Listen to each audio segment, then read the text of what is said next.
Welcome to the 12 days of OpenAI. We're going to try something that, as far as we know, no tech company has done before, which is every day for the next 12, every weekday, we are going to launch or demo some new thing that we've built. And we think we've got some great stuff for you starting today. We hope you'll really love it.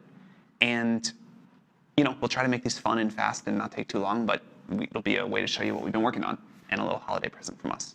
So we'll jump right into this first day. Today we actually have two things to launch. The first one is the full version of O1. We have been very hard at work. We've listened to your feedback. You like O1 preview, but you want it to be smarter and faster and be multimodal and be better at instruction following, a bunch of other things. So we've put a lot of work into this, and for scientists, engineers, coders, we think they will really love this new model. I'd like to show you quickly about how it performs. So you can see the jump from GPT-4o to O1 preview across math, competition coding, GPQA, Diamond, and you can see that O1 is a pretty big step forward. It's also much better in a lot of other ways, but raw intelligence is something that we care about. Coding performance in particular is an area where people are using the model a lot.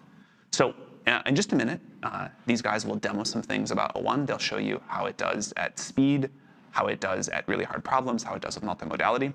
But first, I want to talk just for a minute about the second thing we're launching today. A lot of people, power users of ChatGPT at this point, they really use it a lot. And they want more compute than $20 a month can buy. So we're launching a new tier, ChatGPT Pro. And Pro has unlimited access to our models and also things like advanced voice mode. It also has a new thing called O1 Pro mode. So O1 is the smartest model in the world now, except for O1 being used in Pro mode. And for the hardest problems that people have, O1 Pro mode lets you do even a little bit better.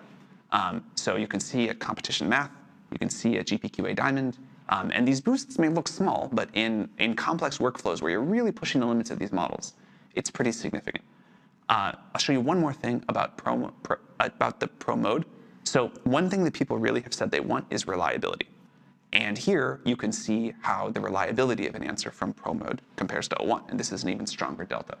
And again, for our Pro users, we've heard a lot about how much people want this. ChatGPT Pro is $200 a month, launches today.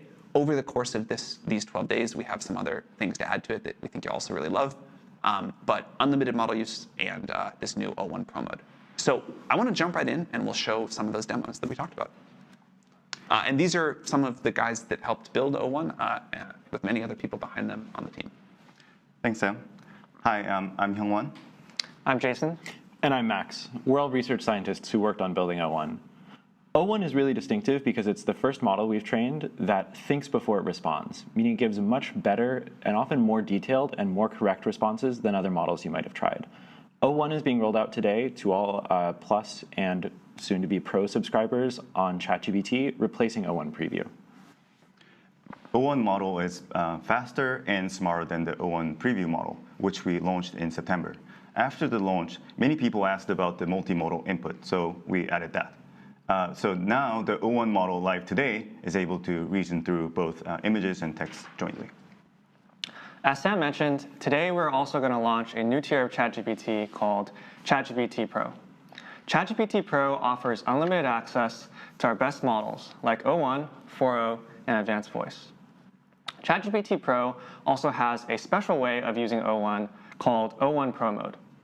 With O1 Pro mode, you can ask the model to use even more compute to think even harder on some of the most difficult problems. We think the audience for ChatGPT Pro will be the power users of ChatGPT, those who are already pushing the models to the limits of their capabilities on tasks like math, programming, and writing. It's been amazing to see how much people are pushing O1 preview, how much people who do technical work all day get out of this, and we're really excited to let them push it further. Yeah, sure. We also really think that O1 will be much better for everyday use cases, not necessarily just really hard math and programming problems. In particular, one piece of feedback we received about O1 Preview constantly was that it was way too slow. It would think for 10 seconds if you said hi to it, and we fixed that. That was really annoying. It was kind of funny, honestly. Yeah. It really thought, it cared. Really thought hard about saying hi back to you. Yeah. And so we fixed that. O1 will now think much more intelligently. If you ask it a simple question, it'll respond really quickly. And if you ask it a really hard question, it'll think for a really long time. We ran a pretty detailed suite of human evaluations for this model, And what we found was that it made major mistakes about 34% less often than o1 preview, while thinking fully about 50% faster. And we think this will be a really, really noticeable difference for all of you. So I really enjoy just talking to these models. I'm a big history buff, and I'll show you a really quick demo of, for example, a sort of question that I might ask one of these models. So right here, on the left, I have o1. On the right, I have o1 preview. And I'm just asking it a really simple history question. List the Roman emperors of the 2nd century, tell me about their dates, what they did. Not hard, but GPT-4o actually gets this wrong a reasonable fraction of the time. And so I've asked o1 this, I've asked o1 preview this. I tested this offline a few times, and I found that o1 on average responded about 60% faster than o1 preview.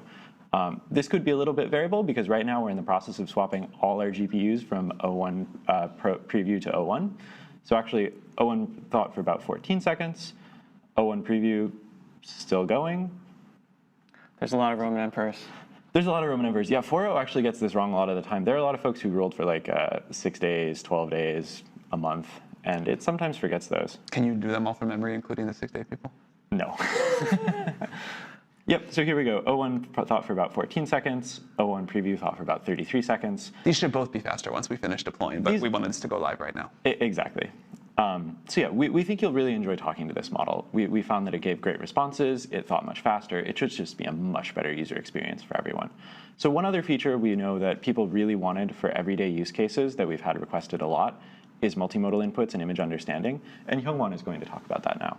Yep.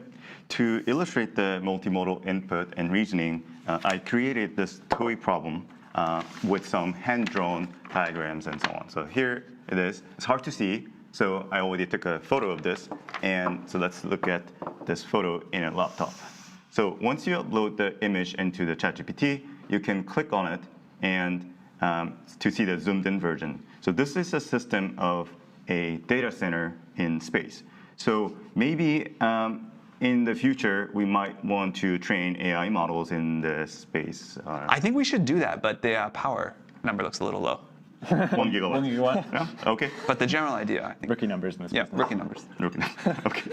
Yeah. So we have a sun right here taking in power on this solar panel, and then there's a small data center here. It's exactly what they look like. Yeah. Yep. GPU racks. And then pump, nice pump here. And one interesting thing about operation in space is that on Earth, we can do air cooling, water cooling to cool down the GPUs, but in space, there's nothing there, so we have to radiate this heat into the deep space. And that's why we need this giant radiator cooling panel. And this problem is about finding the lower bound estimate of the cooling panel area required to operate this 1 gigawatt data center. Probably going to be very big. Yeah. Let's see how big it is. Let's see. So that's the problem. I'm going to this prompt, and yeah, this is essentially asking for that. So let me hit go, and the model will think for seconds. By the way, most people don't know, I've been working with Hyungwon for a long time. Hyungwon actually has a PhD in thermodynamics, which is totally unrelated to AI, and you always joke that you haven't been able to use your PhD work in your job until today. So you can trust Hyungwon on this analysis. Finally. Thanks for hyping up. Now I really have to get this right. Okay, so the model finished thinking, only 10 seconds. It's a simple problem. So let's see if how the model did it. So power input. So first of all, this 1 gigawatt, that was only drawn in the paper. So the model was able to pick that up nicely. And then radiative heat transfer only, that's the thing I mentioned. So in space, nothing else. And then some simplifying choices. And one critical thing is that I intentionally made this problem underspecified, meaning that the critical parameter is a temperature of the cooling panel. I left it out so that we can test out the model's ability to handle ambiguity and so on. So the model was able to recognize that this is actually a unspecified but important parameter, and it actually picked the right range of temperature, which is about the room temperature. And with that, it continues to the analysis and does a whole bunch of things, and then found out the area which is 2.42 million square meters. Just to get a sense of how big this is about 2% of the land area of San Francisco. This is huge. Not that bad. Not that bad, yeah. Oh, okay. Yeah, so I guess this is reasonable. I'll skip through the rest of the details, but I think the model did a great job making nice, consistent assumptions that make the required area as little as possible. And so, so this is the demonstration of the multimodal reasoning. And this is a simple problem, but O1 is actually very strong, and on standard benchmarks like MMMU and MathVista, O1 actually has the state-of-the-art performance. Now, Jason will showcase the Pro mode. Great. So I want to give a short demo of ChatGPT O1 Pro mode. People will find O1 Pro mode the most useful for, say, hard math, science, or programming problems. So here I have a pretty challenging chemistry problem that O1 preview gets usually incorrect, and so I will let the model start thinking. One thing we've learned with these models is that for these very challenging problems, the model can think for up to a few minutes. I think for this problem, the model usually thinks anywhere from 1 minute to up to 3 minutes. And so we have to provide some entertainment for people while the model is thinking. So I'll describe the problem a little bit, and then if the model's still thinking when I'm done, I've prepared a dad joke for us to fill the rest of the time. So I hope it thinks for a long time. You can see the problem asks for a protein that fits a very specific set of criteria. So there are 6 criteria, and the challenge is each of them asks for pretty chemistry domain-specific knowledge that the model would have to recall. And the other thing to know about this problem is that none of these criteria actually give away what the correct answer is. So for any given criteria, there could be dozens of proteins that might fit that criteria. And so the model has to think through all the candidates and then check if they fit all the criteria. OK, so you could see the model actually was faster this time. So it finished in 53 seconds. You can click and see some of the thought process that the model went through to get the answer. You could see it's thinking about different candidates like neural ligand initially. And then it arrives at the correct answer, which is retinochisin, which is great. OK, so to summarize, we saw from Max that O1 is smarter and faster than O1 preview. We saw from Hyungwon that O1 can now reason over both text and images. And then finally, we saw with ChatGPT Pro mode, you can use O1 to think about to reason about the hardest science and math problems. Yep. There's more to come for the ChatGPT Pro tier. We're working on even more compute-intensive tasks to power longer and bigger tasks for those who want to push the model even further. And we're still working on adding tools to the O1 model, such as web browsing, file uploads, and things like that. We're also hard at work to bring O1 to the API. We're going to be adding some new features for developers: structured outputs, function calling, developer messages, and API image understanding, which we think you'll really enjoy. We expect this to be a great model for developers and really unlock a whole new frontier of agentic things you guys can build. We hope you love it as much as we do. That was great. Thank you guys so much. Congratulations to you and the team on getting this done. We really hope that you'll enjoy O1 and Pro mode or Pro tier.